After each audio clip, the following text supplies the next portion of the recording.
Woo! What's up, guys? This your boy, Mr. I-240 Wrestling. I'm back with another great episode today. Hey, like I always, I just want to tell y'all I appreciate the love, everything y'all been giving to the page. I'm always gonna tell y'all that because if it want for y'all, I won't be doing what I'm doing. Also, go check out the page. I posted some more latest stuff. Sometimes I take breaks in between the page or whatever I'm doing, just not to get roadblock or whatever you want to call it, because sometimes you can be doing it so much that you might just be feeling you don't even feel like doing it. So, but hey, I appreciate the love, comment, subscribe. Also hit that notification up, you know what I'm saying? Also let it get these subscribers up, you know what I'm saying? Because like I said, I love this, I love y'all. So, and I just want to tell y'all, man, without y'all, I won't be doing this. And also, most importantly, the Lord Jesus Christ, I won't be doing this if it weren't for him. Hey, man, take it how you want it. But without all this, none of this would exist. So, today's episode is going to be where the feuds that I perceive are underrated. Not underrated in history, just quite a few feuds that were very good that people just really don't talk about like that or just really look about it like that. So, y'all ready? Shoot. Y'all know what time it is. Let's get it. Alright, so the first subject I want to talk about: friends, enemies, champions together. Now you'll wonder what I'm talking about. Been quite a few feuds like that, right? But it's no other than Matt Hardy versus MVP. Now, in 2007, these worlds collide. Well, yeah, mid 2007. These worlds collided together, where you have Matt Hardy, who was still on version 1, still on fire, finding his peak back to singles championship gold, coming together with Montavious, I forgot the boy name, Montel Porter, MVP. Now MVP has been having a great 2007. He was facing Chris Benoit for the United States Championship. 2 matches. Benoit beat him at WrestleMania. Then he beat Benoit in Judgment Day. And of course, Benoit moved on to CM Punk, and we know what happened after that. But that was a great feud. So, how it all came together was kind of crazy. MVP was ducking Matt Hardy for a long time. It was to the point where they even became tag team champions together. Right? And it was just crazy. Like, MVP was dead afraid of Matt. So they played various of games, basketball. I think MVP boxed Holyfield. Then I think at one point, of course, Matt had got injured. And then he came back and finally won the United States title. But I just think by the time Matt came back in 08 at that WrestleMania, I think that feud had lost steam. And MVP was a great United States champion still at that point, because he beat it Benoit almost a year ago at that point. And it just showed that, both guys had potential to be main event guys, you know what I'm saying, superstar status. Especially MVP, Matt Hardy, who was still in decent shape, ready to go in the United States picture. I think they were both ready to be vivid stars for the company, I'm going to say. So, that feud there was just so special, and, just whoever, and I ain't even think, and it surprised me for like Matt Hardy being entertainment, because MVP was flashy jewelry, ice, coming in with that, and Matt Hardy was just version 1. But he hung with MVP in the promos and the stuff that's leading up to it. So, like, when you look back at that feud, it was long but written out perfect. And I feel like it don't get the credit that it really does deserve because it was so many great feuds in that year, '07, '08. It was so many great feuds involving the Cena's, the Undertakers, Batista's, Triple H, Randy Orton. So it's like those guys were so overlooked and overshadowed that they was just never really in the title picture like that. JBL's, the Rey Mysterios, and it, you know, but during that '07, slash March of '08, that was a good entertaining feud. And I feel like at least Matt after that, especially for Matt, he was in main events and stuff like that, but I just think he didn't get his just due because he was still hot in '09. You know what I'm saying? He fought his brother in a good WrestleMania match. It wasn't long, but I just thought Matt did enough to still put himself in the main event picture. And so the MVP. But like I said, you got your, John Cena, Shawn Michaels, Triple H, and Vince was still, and they was still drawing. So it's like, how could you not, because I think during that run, after that run, MVP, he went down a little, dry spell, and he just faded away.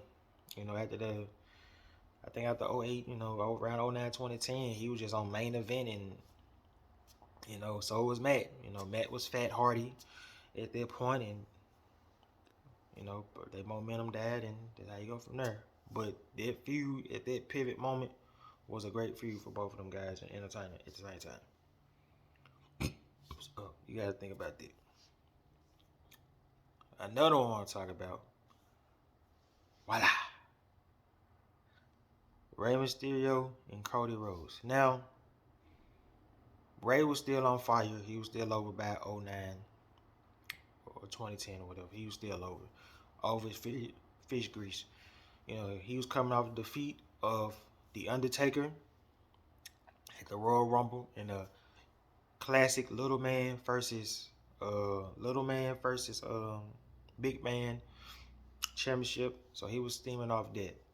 And then Cody Rhodes, of course, you know, coming from Legacy. I think it ran like 2010, 2011, whatever. He started, he was still doing dashing. He was introducing us to dashing Cody Rhodes. So he was introducing his new flavor and stuff like that. And then around like late 2010, probably heading 2011, because that was when they had the WrestleMania match. But they was having a variety of matches, and then in one of the matches, Ray supposedly broke Cody Rhodes' nose.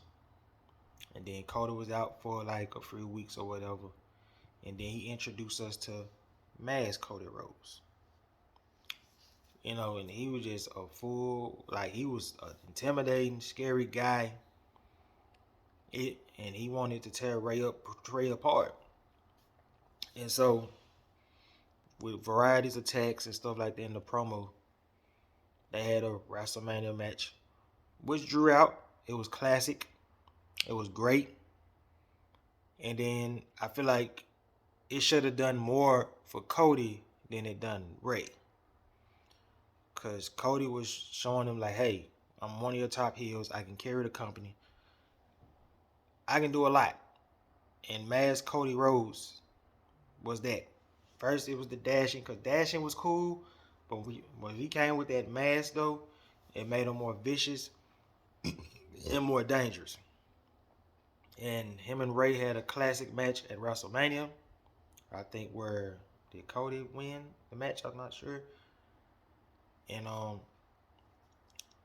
it was great to see. And Ray, being who he is, a great vet, he seeing some work. He willing to put over a young guy and put them over the top. Because Ray already had his time. But Cody was the young, hungry lion. So for Ray to work with him and show him the way and stuff like that, that was an amazing thing. And at first I was like, man, this feud ain't gonna work. Especially with him being dashing and something like that. It needed a little more spice. So when he broke his face, when Ray hit him with the 619 and broke his nose, it made Cody into like one of them evil movie villains where, you know how they be You know how the camera be on their back, but you can't see their face, and they looking towards like the world and stuff like that. That's kind of why I felt with Cody, because the dashing thing was cool, but I just think Cody needed more edge, a little more spark, a little more range, you know. And plus his promos as mad as Cody Rhodes was more methodical, psychic, you know what I'm saying? More like I'm crazy. Not like Joker crazy, not Heath Ledger crazy and Batman. But you get my point. And it brought like a little more range to Cody Rhodes. You know what I'm saying? Because if it was just dashing and stuff like that, it worked, but it wouldn't really work because Ray's good on the mic, but we just like Ray because he's Ray. Because Ray's not the best talker, he's not the best nothing. It's just he's one of them people that you can't boo. Well, unless you Daniel Bryan and the Royal Rumble that everybody wanted Daniel Bryan in, but thanks, Vince. So that was good storytelling, and it was just fun to see. You know what I'm saying? Because I feel like Cody should have been in the main event picture too. But like I said, you got Cena, Edge. Vince just want to put over them guys. But I think Maz Cody Rhodes should have been least in the title picture at 2011, 2012. Yeah, he was a great Intercontinental champion, and that gimmick worked wonders, especially when he was putting bags on folks' faces during the Randy Orton feud. See, that was another good feud right there, and the belt wasn't even on the line. So you gotta think about that too. So it's a lot of few hit and misses. That's why I said some of these underrated feuds was pretty good for some of these folks, and this was one of them. So just gotta think about that. And what else can I say? And Ray, Ray, Ray's one of them guys. He don't mind putting nobody over. It just showed you in that feud. He didn't mind putting Cody over. Because Cody was a star that needed to be pushed, and he seen something in Cody. He seen that he had something good, especially with Ray having a mask.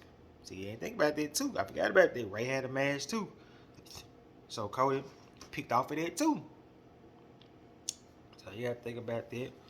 And look how both of these guys turned out. Ray's still a legend.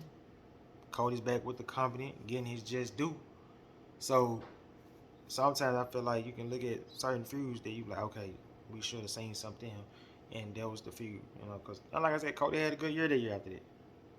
Intercontinental champion, feud with Randy Orton.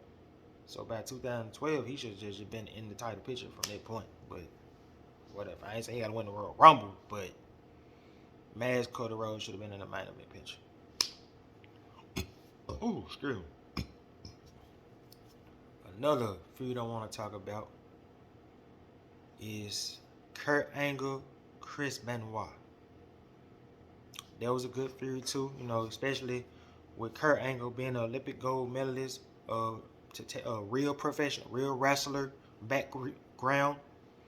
Chris Benoit from Edmonton, Canada, coming from the what's that Stu Hart thing? The dungeon, Stu Hart dungeon, whatever with Bret Hart done. It was, if you at one point, you got to think at one point that feud was bound to happen. At one point, because both of them guys is too good. Technical sound in the ring. Very good wrestlers. And then, of course, the first match. Well, we want the first match, but in the year 2000 at WrestleMania, I think Kurt Angle was Intercontinental champion, and I think Chris Benoit, one of them folks, was European champion. And then you had Chris Jericho in the match at WrestleMania. It was 2 out of 3 falls. You get one each belt or whatever. So, and then they went on a variety of matches.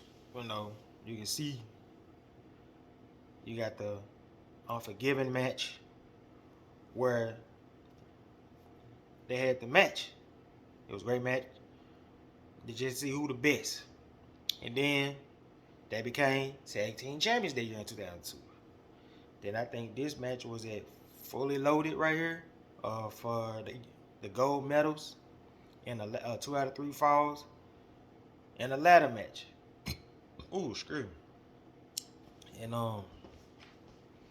it kind of remind me of like Chuck Liddell versus Randy Couture.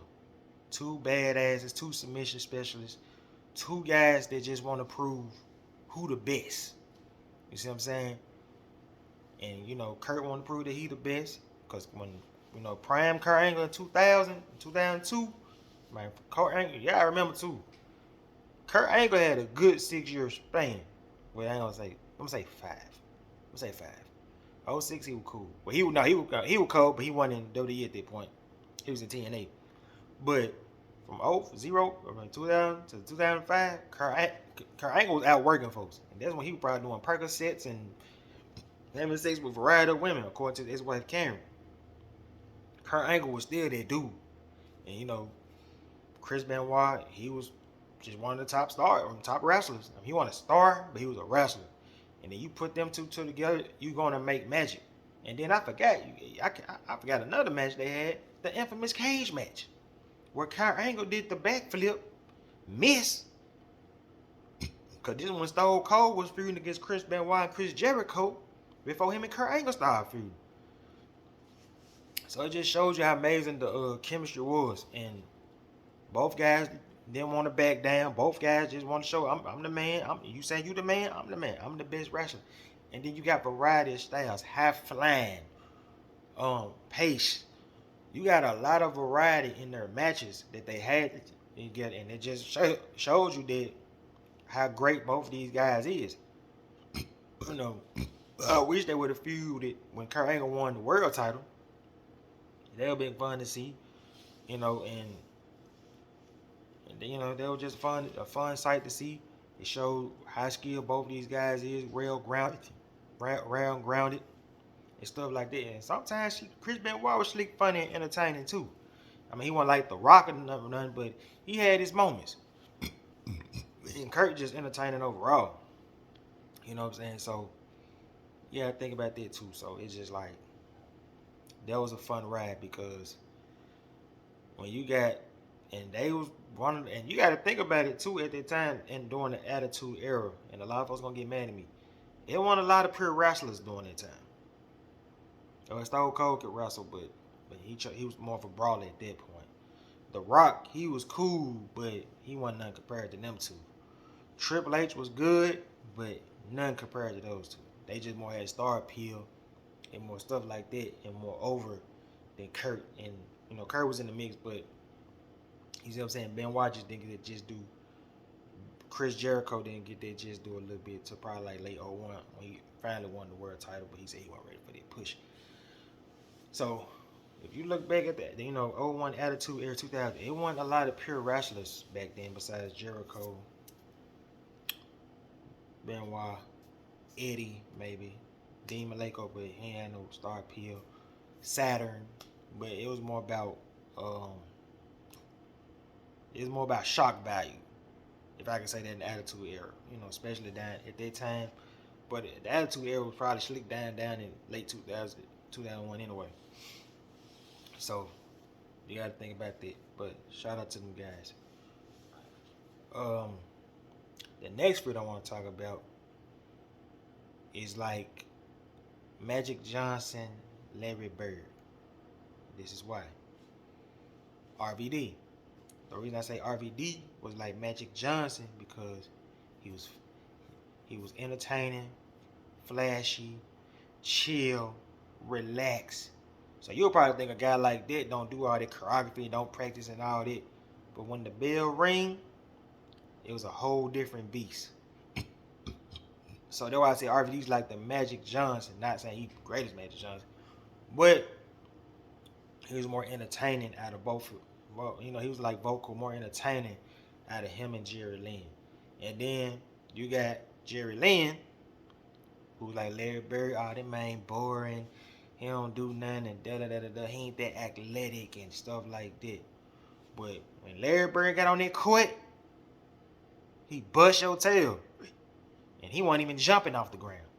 And just like Jerry Lynn want the most flashy. He want the high flying. But he was a goddamn good technical wrestler. And when he get you in that ring, he gonna outwork you. And so they had a variety of classics during the ECW era where I say I feel like it was almost big as Tommy Dreamer versus Raven. Yeah, I think it was up there with that. Oh yeah, I think it was up there with that him and Sabu. You know what I'm saying? It just Jerry Lynn is in ECW and it's just like you know he don't do all the smoke weed. He probably did smoke weed, I don't know, but he wasn't doing the pills, the Percocet, get high. He wasn't doing all that talking. You know what I'm saying? He just got out there and got it in. That was his style. Look, man, I ain't gonna do all this talking. I'm gonna get in this ring. When the bell ring, then that's when we get it in. You see what I'm saying? RVD, Flash it, Rob Van Dam, Magic Johnson personality, markable. You know, they was total bipolar opposites. But when they got in their ring, it was magic. Especially whether it was the championship on the line or it wasn't on the line. It just both guys started to show the world that hey, we the best. It's either me or you. When it come down to this company, I'm the best. Hey, you can throw Lance Storm in there. You want to put the technical wrestling and stuff like that. When I come in this ring, I'm the best. You know what I'm saying? Especially you got RVD with the music doom dun dun dun whoa doom doom doom like then you got Bill Alfonso with the whistle blowing the whistle. It made the feud even more special. You know what I'm saying? Because especially with RVD was over his fish grease. I just feel like RVD should have been a world champion in ECW a long time ago. I never understood why it took him a long. We're in the redo trade. I never understood why it took him to be a world champion in the redo version. I never understood it. He should have been world champion then, but he was getting injuries and stuff like that, getting high, and I can see, Paul Heyman didn't care, so or Jerry Lynn should have been world champion. I think Jerry Lynn was he world champion at one point. I'm not sure. I think he was. I'm not sure. Y'all let me know. But it was just tells of two stories, man. It was just it was a fun ride to enjoy, and stuff like that. So shout out to RVD, Jerry Lynn. RVD got that loud pack, that RVD pack. Ooh, and I don't even smoke. Chill out. The next feud I want to talk about, Batista versus John Cena.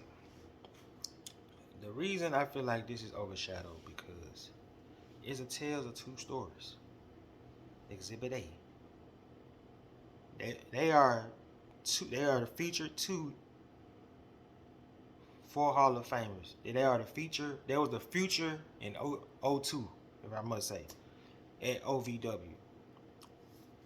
There was Brock Lesnar, Batista, John Cena, and Randy Orton. So their careers always came together in some shape or form. Batista, who got on in 02 with Reverend Devon, and then Cena got on it that midsummer where he slapped Chris Jericho in the Ruthless Aggression era. So Cena was starting to be a star from the start a little bit. It didn't work out for a minute, but he twisted, became the Thug Cena rap hip hop, being in title pictures, stuff like that. Batista on the other end, kind of dealing with injuries and stuff like that. But later on, I say 02, early 03, then he got his shine with Evolution. So you got two guys, one guy who doing it on his own with the street hop, rap, raw, real, corny rhymes, Vanilla Ice. Then you got the Rat Pack, Ric Flair, Randy Orton, Triple H, Evolution, and they was running the show. Then as time went along, Cena wins variety of United States championships, featuring world title pictures with Brock Lesnar. And then on the other end, Batista injured, come back, injuring Goldberg, injuring Goldberg, and then going to Armageddon against the Dudley Boys in the table match, winning the tag team championships. Then, speed around '04, Evolution, beating up Mick Foley, dominating. Batista's in the background, but putting in the work. Batista showing his skills, especially at that point before, I think at that No Mercy, Batista fought, not that no, but 3 months back, I'm recheck. He fought Shawn Michaels in a one-on-one match. Um, then John Cena, they both headed to WrestleMania late on the year, where it was Batista and Evolution versus The Rock and Mick Foley. Then John Cena beating the Big Show for the United States Championship, turning into the spinning belt that looked like some peppermint. But that's beside the point. Then, fast forward, John Cena having a hell of a run as United States Champion, even in being in the Best of Series with Booker T, which was an instant classic if you rewatched it. Batista, then you fast forward to him. Randy Orton won the world title, became the world champion. They turned on Randy Orton. Then, later on the months going into '05, the ease set in for Evolution to break up is starting to happen. Batista starting to realize that it was all about Triple H and not them. And then you have the infamous Royal Rumble. And this is why I say their careers came all together right here. Because, if you remember, that Royal Rumble had some 5 stars. Benoit, Hardcore Holly, Booker T, Muhammad Hassan, Kurt Angle, and then I think, of course, I don't say he was a star, but the Daniel Pretty guy who everybody beat the hell out of and got him out the ring because they didn't like him. And Gene Snitsky with the famous clothesline. Kane. You name it, who in that Royal Rumble. And then it was down to 2. Cena and Batista. Of course, Batista won the Royal Rumble, but he wasn't going to WrestleMania alone. John Cena was too. Batista finally decided to betray Triple H, and then John Cena won a triple threat match and No Way Out. He chose JBL. The matches were set. John Cena won his world title, and Batista won his world title. Right. So just stay right there. So, but both guys had title reigns. Of course, Batista had injuries, and Cena was going on the big reigns, whatever. And then they both ended up on Raw together, where they became tag team champions. And the dream match was made at SummerSlam. And then there's when you seen the infamous powerbomb, and Cena broke his neck. And he was out for 3 months. He came back. He beat Jericho for the belt in Boston, which I think he shouldn't have won in the first place, but there's not here and there. And then 2010, the final encounter at WrestleMania, heel Batista jacket, F the fans on curb battle. Cena still doing his same act, and it came together again, and this time Cena won, and then they had their final encounter at that Fatal 4-Way, or whatever that pay-per-view name, where he taped, the Extreme Rules, one of them. He taped Batista legs up, and that was the final encounter. So that's why I say that rivalry was special that people don't talk about, because it's a lot of layers and a lot of backgrounds that brought them 2 guys together. So think about that. So in my last one, Leo Rush versus Angel Garza, and the reason I say that because this was during the after they were trying to repair after the Enzo era had prematurely ended because the sexual allegation charges came, and 205 was kind of in the drought. So Triple H decided to put 205 on the map. Not on the map, but on NXT. And I think it was the fight over the cruiserweight title between these two. It was personal, very good matches. I think it did more for Angel. It really did both It really did a lot for both guys, but it was classic matches from fiancés and personal stuff, variety battles over the variety battles over the cruiserweight title, and it was good. And I think both of them moved on. Well, Leo Rush moved on big things because he was starting off a wrestler, but for some reason he wasn't connecting with wrestling fans, so they paired him up with Bobby Lashley, and that was a great combination. Bobby Lashley was the muscle, Leo Rush was the talker, and it did a lot. And that push was so special. If you look back on that push, I mean, don't get me wrong, I like MVP, but Leo Rush made Bobby go.